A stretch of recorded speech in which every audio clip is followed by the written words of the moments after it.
പയ്യെ ചവയ്ക്കും പാട്ട്.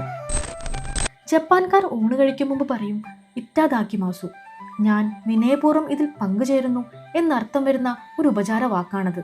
എന്നാൽ ടോമാഗാക്കുനിലെ ഉച്ചയൂണ് ആരംഭിക്കുന്നത് ഒരു ഗാനത്തോടെയാണ്. കൊബയാഷി മാസ്റ്റർ പ്രത്യേകമായി രചിച്ച ഊണിന് മുമ്പുള്ള പാട്ട്. ഒരു സംഗീതജ്ഞൻ കൂടിയാണ് മാസ്റ്റർ. ഊണിന് മുമ്പുള്ള പാട്ട് അദ്ദേഹം ഒരു പഴഞ്ചൊല്ലിന്റെ താളത്തിലാണ് ഉണ്ടാക്കിയത്. ഊണിന് മുമ്പ് ജപ്പാൻകാർ പാടി വരാറുള്ള ഒരു പഴംപാട്ട് എന്ന് തന്നെ ആ ശീലിനെ കുറിച്ച് ടോമോയിൽ പഠിച്ച കുട്ടികൾ മിക്കവരും വർഷങ്ങൾക്ക് ശേഷവും ഉറച്ചു വിശ്വസിച്ചു. അത്രയേറെ സമർത്ഥമായാണ് പഴഞ്ചൊല്ലിന്റെ ഈണത്തിൽ മാസ്റ്റർ വാക്കുകൾ തിരികെ വെച്ചത്. ആ പാട്ട് ഇങ്ങനെയായിരുന്നു: ചവച്ചരച്ചിറക്കിടാം കഴിച്ചിടുന്നതൊക്കെയും ചവച്ചരച്ചുമല്ലവേ ഇറച്ചി ചോറു മീൻകറിയും. ഈ ഈരടികൾ പാടിയതിനു ശേഷം മാത്രമേ കുട്ടികൾ സർവ്വസാധാരണമായ ഉപചാര വാക്കിലേക്ക് പ്രവേശിക്കുകയുള്ളൂ. മാസ്റ്റർക്ക് ഏതാനും പല്ലുകൾ നഷ്ടപ്പെട്ടിരുന്നു. അതുകൊണ്ടാണോ പയ്യെ ചവച്ചിരിക്കും പാട്ടുണ്ടാക്കിയത്? ആയിരിക്കില്ല.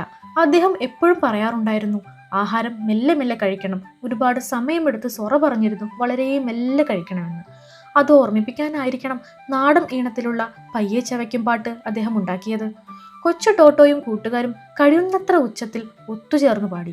പാട്ടിനു ശേഷം ഒന്നിച്ചു പറഞ്ഞു ഇറ്റാദാക്കി മാസു. കടലിൽ നിന്നും മലകളിൽ നിന്നുമുള്ള വിഭവങ്ങൾ മുന്നിൽ നിരന്നു. അസംബ്ലി ഹാൾ അല്പനേരത്തേക്ക് നിശബ്ദമായി.